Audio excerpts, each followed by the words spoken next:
Après avoir pris connaissance comment régler l'interface de Blender et ainsi son interface, maintenant on va se consacrer comment ajuster un élément 3D sur une scène. Je maintiens la touche majuscule A et je sélectionne le cube. Tu as deux possibilités. Soit je clique sur l'outil redimensionner, je sélectionne le cube et ensuite je clique sur le poignet sur l'axe X par exemple, ou alors l'axe Z ou l'axe Y. Je peux très bien raccourcir clavier S, Z et je tape par exemple 7. Alors ça a redimensionné en 7 fois. Je peux très bien faire avec le X, par exemple je mets 2.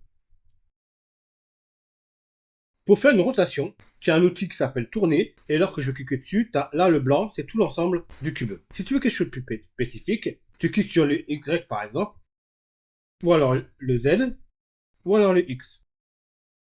Avec le raccourci clavier, j'appuie sur la touche R, et je sélectionne par exemple X. La même manière pour le R, Z. Tu as 4 possibilités de faire une rotation, faire un déplacement et jouer avec l'échelle. Alors, la première, c'est de jouer avec l'outil, avec l'axe X, l'axe Y et l'axe Z.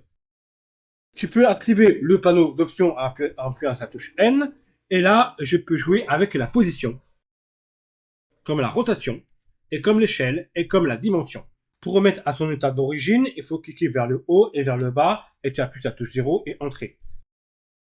Alors, celui-ci, on va mettre à 1 par 0.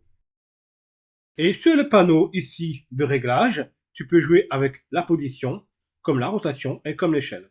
De la même chose ici. Et nous avons aussi la touche G en choisissant l'axe. Et le G seulement est en déplaçant. Avec le stylet ou la souris, je peux déplacer. On peut jouer aussi avec l'angle de vue.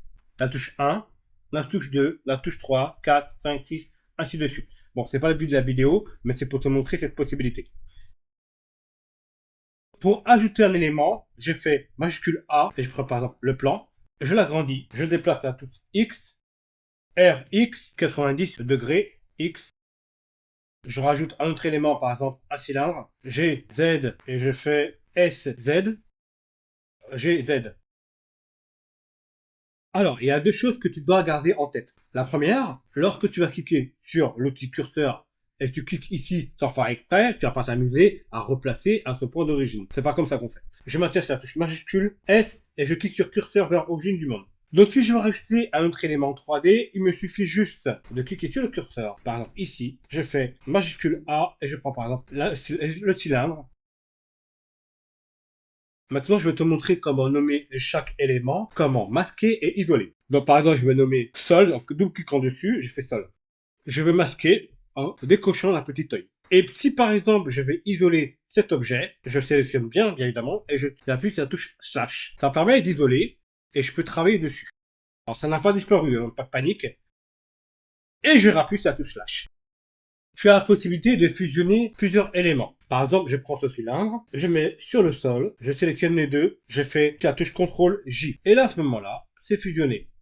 Et si tu veux savoir comment dupliquer un élément, tu sélectionnes ton élément, tu fais majuscule D et tu déplaces par exemple en faisant G, X. Et si tu veux dupliquer en plusieurs fois, tu fais R.